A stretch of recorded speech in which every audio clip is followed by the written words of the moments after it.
Guys, it was just a gut punch, I think, no doubt about it. Ronnie Bell out for the season with a knee injury. 1 catch, 76 yards, and a touchdown. Of course, the punt return kind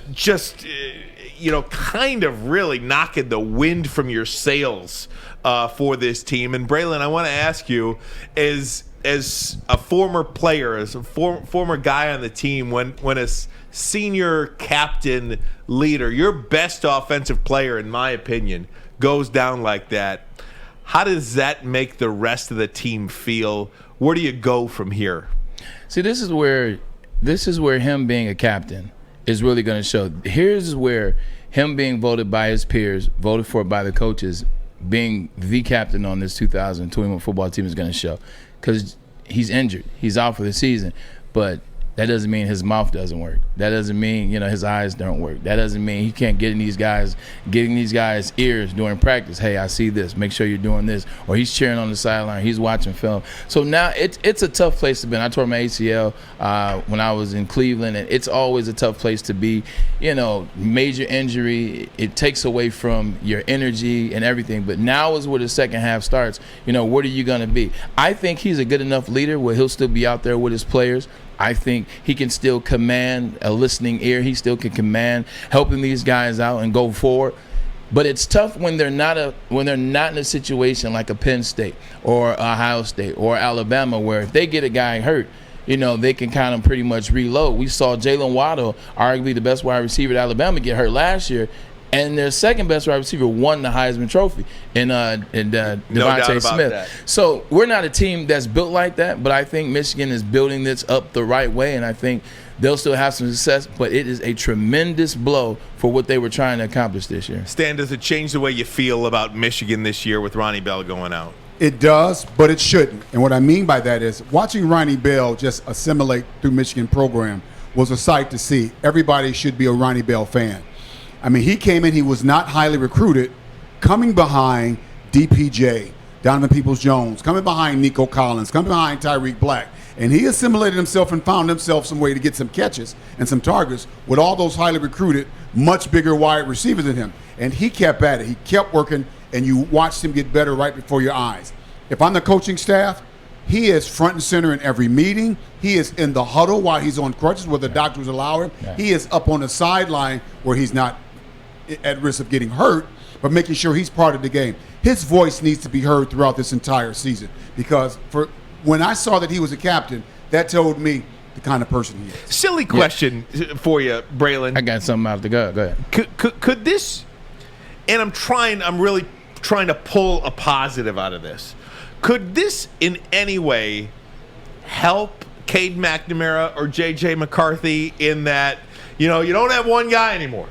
You throw to the open guy. You don't have to force it into a Ronnie Bell anymore because he's the star player and you got to feed him his. I mean, I'm just throwing. I get darts here for a minute. No, I get the conversation. I see what you're doing. I don't think this pertains to that because Ronnie Bell isn't the type of receiver. You're right about and this is no disrespect to Ronnie Bell. Ronnie Bell's not the type of receiver where he's 6'4" or he's 6. Height doesn't matter anymore. Where he's just an absolute stud and everyone in the country is scared of him. So that's my go-to guy. Like with Calvin and Matt Stafford. Now, when that happened with Stafford and Calvin, it was different. He had to learn how to Nate Burleson. He had to learn how to kind of go through his other wide receivers. I don't think this changed because Ronnie Bell wasn't the number one receiver in the country. And he's not a see that one kind of guy. Did you see that hand catch he made on the sideline? Ridiculous. It was ridiculous. What I would say, though, is this is very interesting. It's similar to 97 when Eric Mays got hurt. Eric Mays is the captain of the 97 team, and he got hurt. And where was he at the whole year? Who got carried off the field after the 97 championship was Eric Mays because his leadership was there. He was front and center in the meetings. He was there at Oosterbaum Fieldhouse, for walkthroughs. He was there in the morning as he's getting rehab. His other guys are kind of just getting some treatment, talking to him and walking the guys through the game and the mindset and the process. He was the unsung hero mentally of that 97 national championship team, and it could be a similar situation for Ronnie Bell in Michigan this year. Well, I disagree with you a little bit, and I agree with you a little bit. Ronnie Bell is the number one receiver in the country for Michigan for this team. Mm-hmm. He is that important to this team. And what I mean by that is I think he's the only person on that offense, at least at a skill position, that has been proven that you can trust. All those other guys have not done anything to show you they can trust. They're all skillful. I think they'll step up. But the burden is really going to be on everybody else in that huddle now is can you pick up the slack emotionally with your hustle and your play to match what Ronnie Bell gave you. And I didn't want to disrespect Ronnie Bell in that regard. He's definitely number one to Michigan, and he's definitely proven it, like you said. He's been there. He's proven it. He is the guy that you can trust. I was more so saying it from the standpoint, when I was watching the game before he got hurt, I didn't see an overemphasis on getting the ball to Ronnie Bell. I mean, he made one of the best catches I've seen in Michigan history that did not count. Like, yeah, it was. How is that OPI, man? Come on. Yeah, they were fighting. It was similar to Ohio State in 2002 with me and Chris Gamble. But, he's number one in Michigan. But I didn't see an overemphasis to get him the ball. I saw a flow of offense, and we'll pop it here, we'll dump it here, we're running with AJ, as opposed to myself. I 14 passes by the time 13. Jason Avant, when it was his time to get 1,000 yards, like we're seeing him go to him 20 times a game. Chad Henne. So I didn't see that. That's what I mean by it won't hurt, because it wasn't an overemphasis to get him the ball anyway. All right, let's get to Washington. I mean, all eyes were pointed to this game to really give an indication or get an indication of what Michigan football was going to be, an early indication here in 2021. They somehow lose to FCS College Montana. I think they're the Grizzlies. I'm not even sure they are, Maz says. 13-7. Yeah. And now all of a sudden, Michigan is a 6-point favorite against the Huskies this weekend. But I'll tell you this much.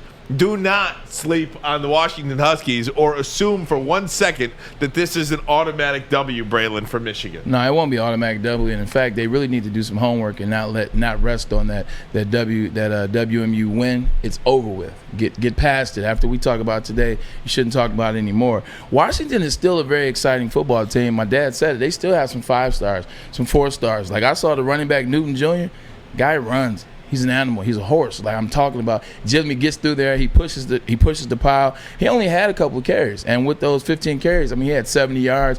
But the runs that I saw, they were getting first downs on third down. Like it's a guy that can play. The quarterback Morris.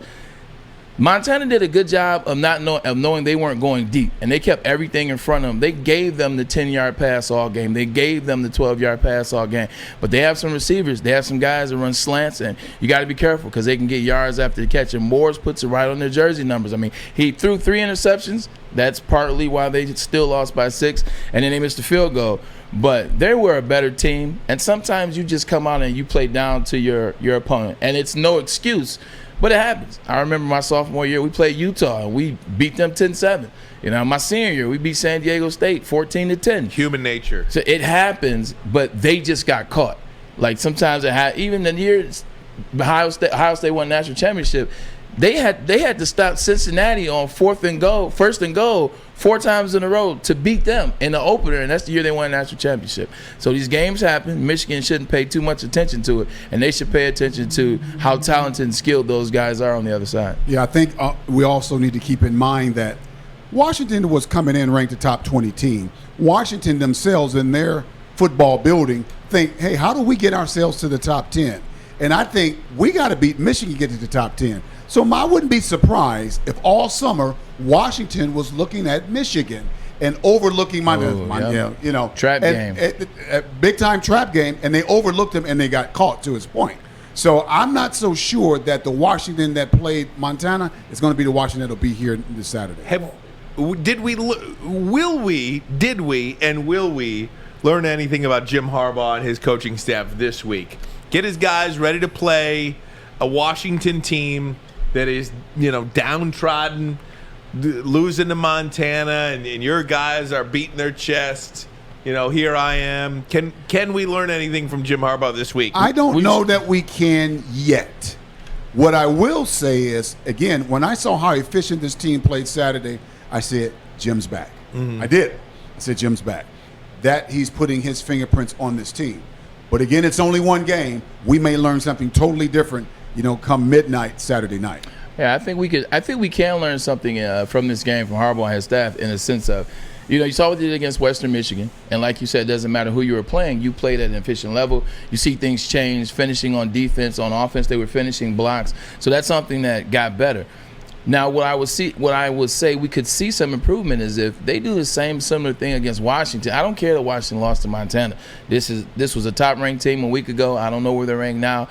They still have really good talent. They're going to come in pissed off that they lost that game against Montana, and they're going to try to rain on somebody's parade. If I see Michigan in this game, once again, Cade McNamara is controlling the line of scrimmage with the play calling. If the running backs, if they're splitting it up, very nice and easy with Corum as well as Haskins. If they're finding ways to get A.J. Henning involved, and getting other receivers involved. Dylan, for instance, the 69-yard touchdown from J.J. McCarthy in the fourth. If they still look that part against Washington and they win again handily, I think you learn that they aren't resting on their laurels, and they are talking to these guys, and they are trying to promote Michigan football and getting better. Like, at the end of the day, 1 week at a time. You want to see improvement 1 week at a time. So if they do show some improvement, I think you can see something. We do have a shuffle at the top of the AP Top 25 just out. Alabama 1, Georgia 2, Ohio State 3, Oklahoma 4, Texas A&M 5, and Clemson dropped 4 spots. They are number 6. Michigan not in the AP Top 25 just yet. They fall to number 27 if you count others receiving votes. It goes Arizona State number 25, and then Auburn, and then Michigan. How about Montana? Where's Montana? Montana is not ranked. Dropped from the rankings this week. Where's Tulane? Where's Tulane? LSU, Indiana, Washington, and Louisiana. So 4 drop out. Virginia Tech gets in there. Arizona State gets in there. UCLA goes from unranked to number 16 in the country. Chip Kelly against LSU, How about man. That, Chip Kelly. We got to talk about that game Stan, as well. you got any parting thoughts for us? Wise words of wisdom? I honestly think that Michigan will win by 12 to 14 points. And the reason why I say that is it's very difficult to travel 2 time zones. And a lot of people don't take that in, for example. When Washington coming back here and playing in the Eastern time zone, I think it's going to have a big effect on them early in the game. And I think Michigan's going to get out and get way ahead. Hey, big ups to Dad before he goes. This Saturday night, September 11th, not only do we honor the men and women that stood up for New York when we had that, infamous tragedy, September 11th, 2001. Yep. My father's 1980 Michigan Rose Bowl winning team will be honored as well. 1980, won the conference, finished with 10-2, including a thriller last-second field goal loss to Notre Dame and those guys in South Bend. But Dad, tell us a little bit about this team and what made this team special, this 10-2 team. That's the best team to ever play in Ann Arbor, Michigan. Woo! Wait a minute. All right. I wasn't expecting Forget that. I got that team I got was phone very calls good. to make. Who was the fullback? With the fullback, I don't know, some guy that kind of worked his way in there. What was interesting about that team is that here's what's interesting, and this is what a lot of people don't know about Bo Schembechler. He was always this gruff, my way or the highway, stubborn guy. We lost 2 of our first 3 games. He came in and changed the entire offense, something we had never practiced, and it took us a while to get us going. He told the defense, hey, we're making a change here on offense. We're going from option quarterback to pocket passing and power football with John Wangler at quarterback. And he told the defense, you got to give us a few weeks to get settled in here. Once we do that, and when we got rolling, we really got rolling. We won the national rushing title. We almost had 3,000 yards rushing. We didn't pass the ball that much, and our defense was outstanding. That was the year that Bill McCartney introduced the dime package to college football. And so that team, I don't know if we were the best team to ever play in Ann Arbor, but we were pretty darn good at the end of the season. Last 22 quarters of the season, 0 points for the opposition. Look at that, man. Whoa. How great is that? Getting honored on Saturday night. God bless you guys, and I'm sure that's going to be fun conversations to have. Absolutely. Thanks. All right, guys. Maz, how you doing over there? I'm great, man. I'm sitting with Stan. I know, that's your guy. That's your guy. All right, Stan, thanks for coming in. We'll see you next Tuesday. Absolutely. I wanted to talk to you. There was an announcement made on Saturday before the game. Right?